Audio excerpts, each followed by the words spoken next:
మొదటగా వస్తున్న ఏనుగు ఇది మన ఆంధ్ర రాష్ట్ర పట్టపేనుగు రాయల్ ఎలిఫెంట్ ఆఫ్ ఆంధ్రప్రదేశ్.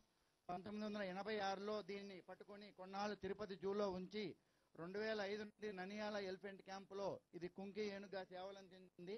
అక్కడి నుండి ననియాల నుండి మన ముసలమడుగు ఎలిఫెంట్ క్యాంప్ తీసుకొని రావడం జరిగింది. రెస్క్యూ ఆపరేషన్లో ఇది చాలా బాగా పాల్గొంటుంది. రెండవ ఏనుగు వినాయక, ఇది మన చిత్తూరు జిల్లా అలంకారము. 2002లో చిత్తూరు జిల్లా యాదమరి దగ్గర బంధించబడింది. ననియాల ఎలిఫెంట్ క్యాంపులో కుంకి ఏనుగుగా ట్రైనింగ్ తీసుకుని సేవలు అందించింది. ఇప్పుడు ఇక్కడికి సేవలు అందించడానికి వచ్చింది. తర్వాత మూడవ ఏనుగు రంజన్, దీనిని ప్రైడ్ ఆఫ్ కర్ణాటక దేశగా పిలుస్తారు. ఇది మన అతిథిని కర్ణాటక నుండి ముసలమడుకు తీసుకొని రావడం జరిగింది. నాలుగవ ఏనుగు కృష్ణ, దీనిని కన్నడ దేశ జూనియర్ ఛాంపియన్ అంటారు.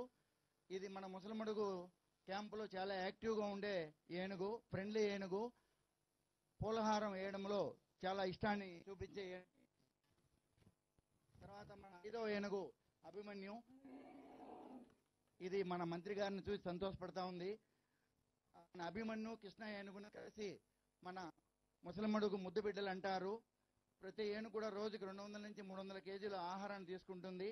తర్వాత మన చివరిగా దేవా, ఇది కర్ణాటక నుండి వచ్చిన గజరాజు. క్యాంపులో ఎక్కువగా స్వేచ్ఛగా ఇండిపెండెంట్ గా ఉండాలనే కోరిక దీనిలో ఎక్కువ కనిపిస్తుంది.